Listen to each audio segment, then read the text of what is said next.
नमस्कार जी। तो कैसे हैं आप सब? आई होप सब बहुत अच्छे से होंगे और एग्ज़ाम्स की तैयारी में लगे होंगे। तो कुछ एस्पिरेंट्स के एग्ज़ाम जो हैं वो एसपीटीसीटी कमीशन वो हो चुके हैं और कुछ के अभी होने हैं। तो एसपीटीसीटी कमीशन के लिए और सीटेट की प्रिपरेशन जो कर रहे हैं उनके लिए आज एक बहुत इम्पोर्टेंट क्लास लेके आई हूँ।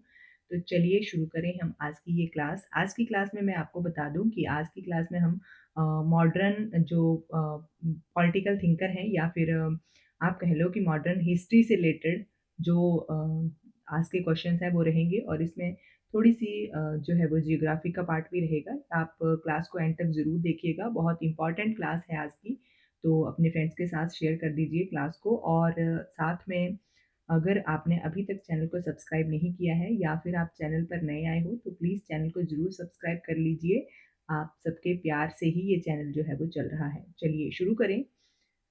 तो फर्स्ट क्वेश्चन है कि भारत और पाकिस्तान के बीच ईस्वी 1950 में नेहरू लियाकत पैक्ट पर हस्ताक्षर निम्नलिखित में से किस मुद्दे के समाधान में किए गए थे?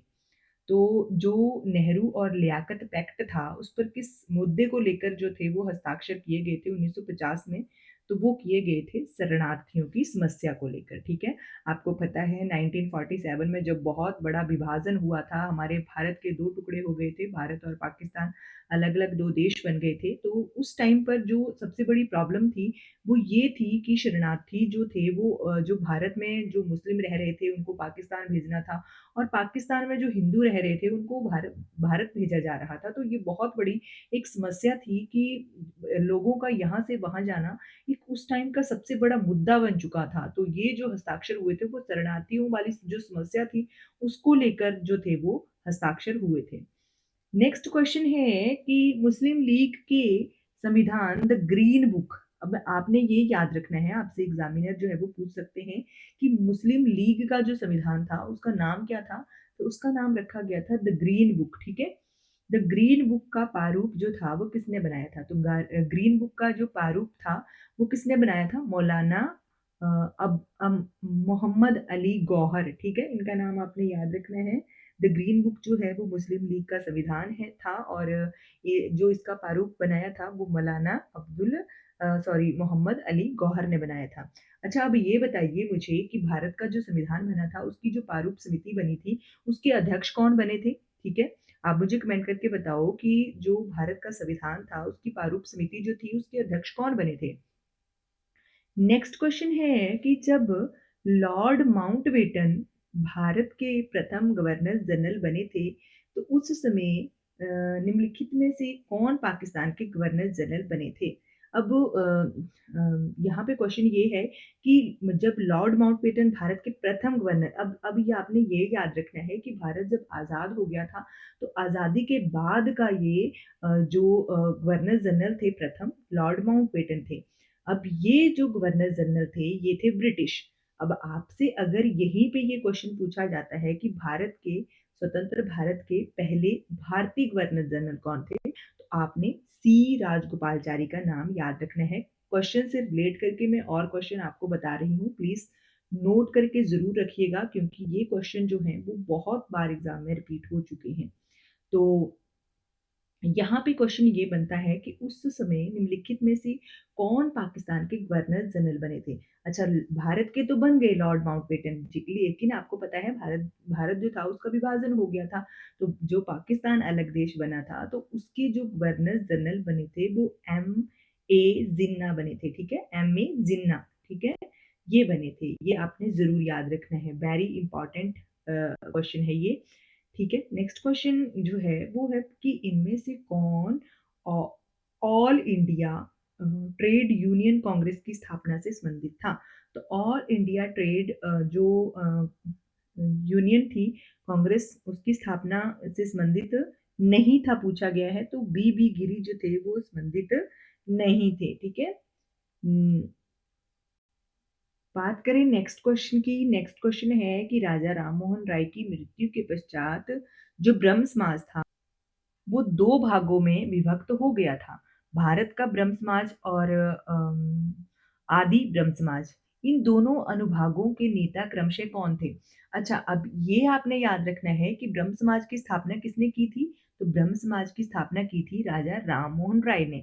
अब जब उनकी मृत्यु हो गई तो जो ब्रह्म समाज था वो 2 भागों में बँट गया, जैसे कि भारत देश जो था वो 1947 में 2 देशों में 2 भागों में बँट गया था, भारत और पाकिस्तान। उसी तरह से इनका भी ब्रह्म समाज जो था वो 2 भागों में बँट गया था। पहला जो था वो था भारत का ब्रह्म समाज, और दूसरा जो था वो आदि ब्रह्म समाज उसका नाम था। अब इनके दोनों नेता कौन-कौन से बने थे?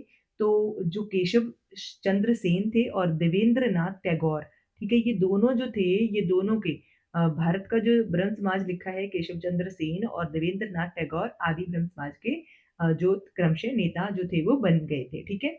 ये आपने याद रखना है क्योंकि बहुत बार ये क्वेश्चन जो है वो पूछा जाता है। आपसे ऐसे भी पूछा जा सकता है कि आदि ब्रह्म समाज के संस्थापक कौन थे? तो आपने याद रखना है देवेंद्र नाथ टैगोर थे, ठीक है?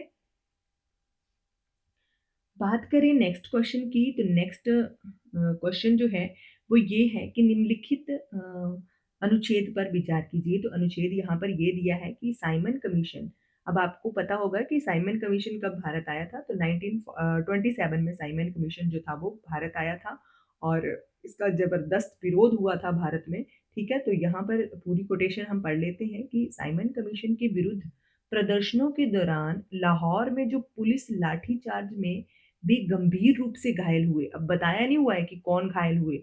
यहाँ पे हमें एक कोटेशन दी हुई है कि जब साइमन कमीशन के विरुद्ध जो प्रदर्शन चल रहा था, उसमें लाहौर में जो पुलिस ने लाठीचार्ज किया था, तो उसमें कोई जो था वो गंभीर रूप से घायल हो गया था, जिसके परिणाम स्वरूप नवंबर 1928 में उनकी मृत्यु हो गई थी।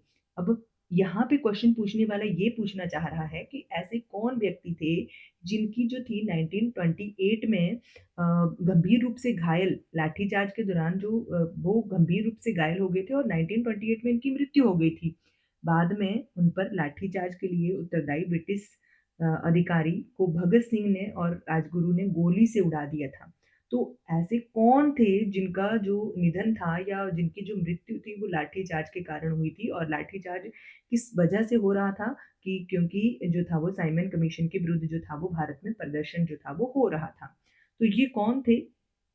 ये थे क्रांतिकारी, यहाँ पे पूछे गए हुए हैं। तो ये थे लाला लाजपत राय, ठीक है? लाला लाजपत राय जो थे, इनकी मृत्यु जो थी वो लाठीचार्ज के दौरान हुई थी। जो साइमन कमीशन अ, आया था भारत में, उसका जो विरोध प्रदर्शन हो रहा था, उसकी वजह से ये गंभीर रूप से घायल हुए थे और 1928 में इनकी जो थी वो मृत्यु हो गई थी। नेक्स्ट क्वेश्चन है कि राम प्रसाद बिस्मिल नाम का नाम जो था वो किससे संबंधित था? तो काकोरी केस षड्यंत्र केस जो था, इसके साथ राम प्रसाद बिस्मिल का नाम जो था वो संबंधित था, ठीक है? ये इंपॉर्टेंट है, याद रखना है आपने। नेक्स्ट क्वेश्चन है कि भारत आने वाले यूरोपीय यात्रियों के बारे में निम्नलिखित कथनों पर विचार कीजिए। तो यहाँ पर 3 से 4 कथन दिए हुए हैं, तो सही कौन से होंगे? 1 और 2 ही सही होंगे। यानी कि पहला है कि sir Thomas Roe east India company के प्रतिनिधि को जहांगीर द्वारा सूरत में कारखाना खोलने की अनुमति जो थी वो दे दी गई थी, ठीक है? वो कौन थे? सर थॉमस रो, ठीक है? इनको जो थी वो जहांगीर ने कारखाना खोलने की अनुमति दी थी।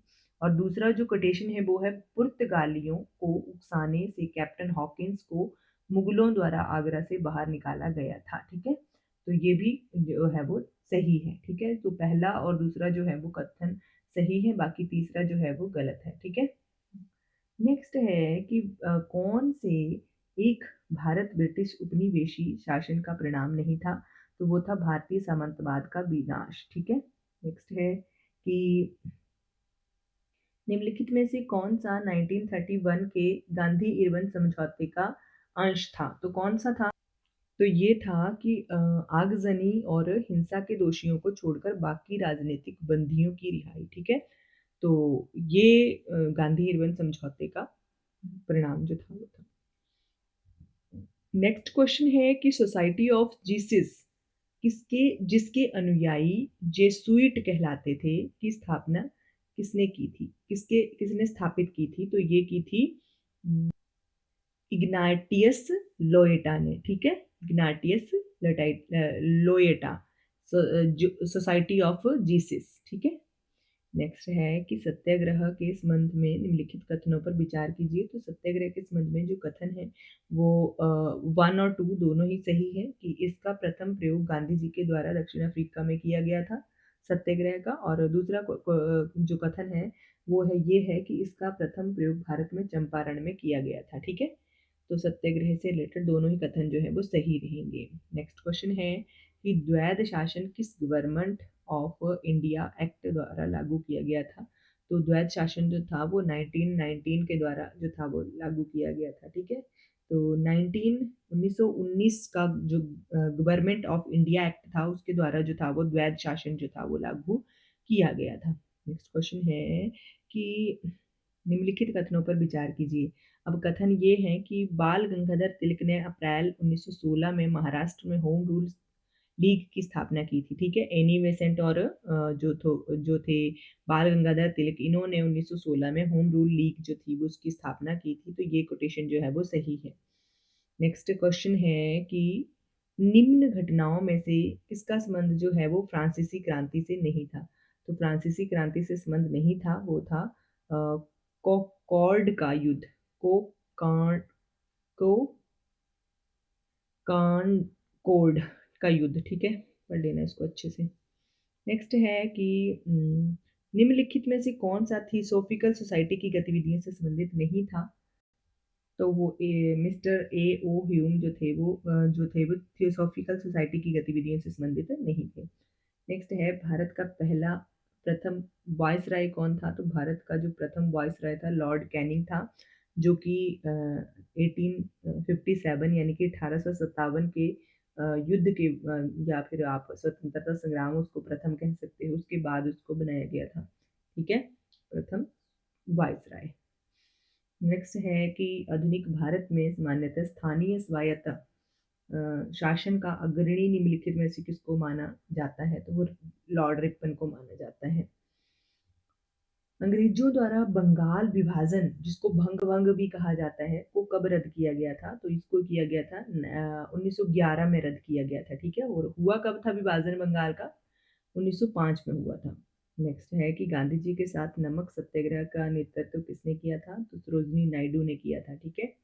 नेक्स्ट है कि परिसंघ बनाने का विचार जो था वो सर्वप्रथम जो था वो किसने प्रस्तावित किया था। तो परिसंघ बनाने का जो विचार था वो नेहरू रिपोर्ट 1928 में दिया गया था। कांग्रेस का वर्ष 1906 का अधिवेशन जिसमें स्वराज को लक्ष्य घोषित किया गया था, कहाँ हुआ था। तो वो हुआ था कोलकाता में, ठीक है। नेक्स्ट है भूदान आंदोलन किसने आरंभ किया था। तो भूदान आपने याद रखना है, भूदान जो है वो विनोबा भावे, ठीक है। नेक्स्ट क्वेश्चन है कि महात्मा गांधी जी ने वर्ष 1930 में सविनय अवज्ञा आंदोलन कहाँ से आरंभ किया था। तो ये दांडी से आरंभ किया था।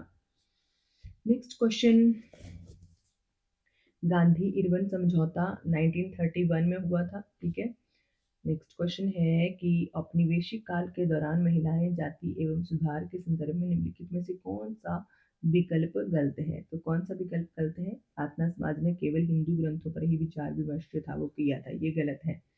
नेक्स्ट दो कथन दिए हुए हैं, तो ये आपने बताने हैं। यूरोप में राष्ट्र राज्यों के उदय के संदर्भ में है। तो ये कथन जो है ए और बी दोनों सही है, किंतु ए बी की सही व्याख्या नहीं करता है, ठीक है। तो ये कथन आप पढ़ लीजिए। ये लिखे हैं कि 18वीं शताब्दी तक यूरोप के लोग स्वयं को राष्ट्र राज्य के रूप में देखते थे, ठीक है। और दूसरा कथन है कि प्रारंभिक 19वीं शताब्दी में लोगों को ये बोध कराया गया था कि प्रत्येक भाषी समुदाय एक अलग राष्ट्र था, ठीक है तो दोनों सही, लेकिन एक दूसरे की व्याख्या नहीं करते हैं। नेक्स्ट क्वेश्चन है महालवाड़ी और रैयत बारी का, ठीक है। महालवाड़ी और रैयत बारी राजस्व प्रणालियों के संदर्भ में जो है वो विचार करना है। तो यहाँ पर सही उत्तर का चयन कहा गया है। तो यहाँ उत्तर जो होगा वो है कि ए और बी दोनों दो राजस्व व्यवस्थाओं के बीच में अंतर को सही स्पष्ट करते हैं, ठीक है। तो ये आपने पढ़ लेनी है, ठीक है। महालवाड़ी जो थी वो बंगाल प्रेसिडेंसी के उत्तर पश्चिम प्रांतों के लिए युक्ति थी, जबकि रैयतवाड़ी जो थी वो ब्रिटिश नियंत्रण वाले दक्षिण भारतीय इलाकों के लिए थी। महालवारी में गांव का मुखिया पूरे गांव में संकलित राजस्व को कंपनी को अदा करता था, जबकि रैयतवाड़ी में किसानों के साथ सीधा समझौता किया जाता था। ठीक है, नेक्स्ट क्वेश्चन है यहाँ पे कि 1857 के विद्रोह के परिणाम के रूप में निम्नलिखित में से कौन सा परिवर्तन जो है वो ब्रिटिश संसद द्वारा लाया गया। तो इसका आंसर होगा कि ब्रिटिश कैबिनेट के एक सदस्य को भारत के लिए राज्य सचिव नियुक्त किया गया। ठीक है, नेक्स्ट क्वेश्चन जो है वो 30 नंबर का ये है कि निम्नलिखित में से किस अधिनियम या किस एक्ट के अंतर्गत भारतीय प्रशासन को ईस्ट इंडिया कंपनी से ब्रिटिश क्राउन को स्थानांतरित किया गया। तो ये था 1858 का अधिनियम। ठीक है, 1958 का, जब 1857 की क्रांति हुई थी और उस क्रांति को दबा दिया गया था, तो उसके बाद जो था वो ईस्ट इंडिया कंपनी से ब्रिटिश क्राउन को जो था वो प्रशासन जो था वो स्थानांतरित कर दिया गया था। ठीक है,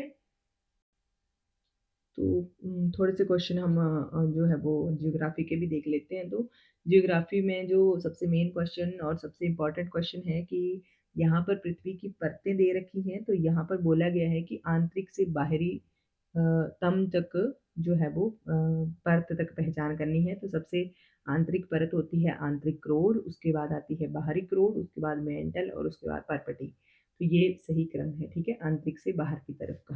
नेक्स्ट क्वेश्चन है कि निम्नलिखित में से कौन सी भूकंपीय तरंगें नहीं है। तो भूकंपीय तरंगें जो है वो पोताश्रय कोई तरंगे नहीं है। ठीक है, बाकी अनुप्रस्थ हैं, अनुदैर्ध्य हैं और पृष्ठीय तरंगे हैं। आपको पता है तरंगे 3 ही प्रकार की होती हैं। ठीक है, नेक्स्ट है कि किसी भूकंप के दौरान रिक्टर स्केल की किस तीव्रता पर वस्तुएं गिरने लगती हैं। तो 5.0 से अधिक जब जो भूकंप की तीव्रता हो जाती है तो उसके बाद वस्तुएं जो है वो गिरने लगती हैं। पृथ्वी की सबसे आंतरिक परत मुख्यतः बनी है। तो सबसे जो आंतरिक परत कौन सी पड़ी हमने, आंतरिक क्रोड, तो वो बनी है निक्कल और लोहे से। नेक्स्ट क्वेश्चन है कि भूपर्पटी में वह स्थान जहां भूकंपीय तरंगें आरंभ होती हैं उसको क्या कहा जाता है। तो उसको उद्गम केंद्र कहा जाता है। नेक्स्ट क्वेश्चन है कि महासागरीय धाराओं के विषय में कौन सा कथन जो है वो सही है। तो ठंडी धाराएं ध्रुवीय तथा उच्च अक्षांशों से जल को उष्णकटिबंधीय तथा निम्न अक्षांशों की ओर ले जाती हैं। और नंबर 2 जो है वो है जिस स्थान पर गर्म और ठंडी धाराएं मिलती हैं वह स्थान विश्व का सर्वोत्तम मत्स्ययन क्षेत्र माना जाता है। ठीक है, नेक्स्ट क्वेश्चन कि हिमनद के निक्षेपण को क्या कहा जाता है। तो हिमोड़ कहा जाता है। ठीक है, जब हिमनद का निक्षेपण होना शुरू होता है तो उसको हिमोड़ कहा जाता है। नेक्स्ट क्वेश्चन है कि निम्नलिखित में से कौन सा महाद्वीपीय आकार में सबसे छोटा है। तो वो ऑस्ट्रेलिया है। ठीक है, ऑस्ट्रेलिया सबसे छोटा है महाद्वीपीय आकार में। नेक्स्ट क्वेश्चन बहुत ज़्यादा इंपॉर्टेंट क्वेश्चन है, बहुत बार एग्जाम में पूछा जाता है, मिलान करना है। यहाँ पर वायुमंडल की परतें दे रखी हैं 4 और उनका सही मिलान करना है। तो जो उत्तर होगा वो है बी। ए का 4 है, यानी कि क्षोभ मंडल जो है वो सीधा 4 के साथ उसका मिलान होगा कि मौसम की लगभग सभी घटनाएं इस परत में घटित होती हैं। ठीक है, कौन सी परत है, क्षोभ मंडल, जो वायुमंडल की सबसे पहली परत है। नंबर 2, तो बी पर 3 का मिलान होगा। ठीक है, तो समताप मंडल जो है वो उसका 3 पर, इसमें ओजोन गैस की एक परत होती है। ठीक है, समताप मंडल में ओजोन गैस की जो है वो परत होती है। और ओजोन गैस हमें कौन सी विकिरण से बचाती है, कौन सी हानिकारक किरणों से बचाती है, पैराबैंगनी किरणों से, जो कि सूर्य से सीधी आती हैं। ठीक है, तो ओजोन लेयर जो है वो हमें बचाती है। ठीक है, तो ये कौन से मंडल में पाई जाती है, समताप मंडल में। नेक्स्ट है कि जो 3 है मध्य मंडल, इसका 2 होगा कि अंतरिक्ष में प्रवेश करने वाले उल्का पिंड इस परत पे आने पर जल जाते हैं। ठीक है, मध्य मंडल में। नेक्स्ट है बाह्य वायुमंडल, तो ये होगा कि आयन मंडल इस परत का एक भाग होता है। ठीक है, तो ये हमने पढ़ लिया। अब आज की क्लास का लास्ट क्वेश्चन देख लेते हैं। वो ये है कि अटलांटिक महासागर में अनेक पोताश्रय एवं पतन है क्योंकि अटलांटिक महासागर की तट रेखा अधिक दंतुरित है। ठीक है, तो आज की क्लास के लिए बस इतना ही।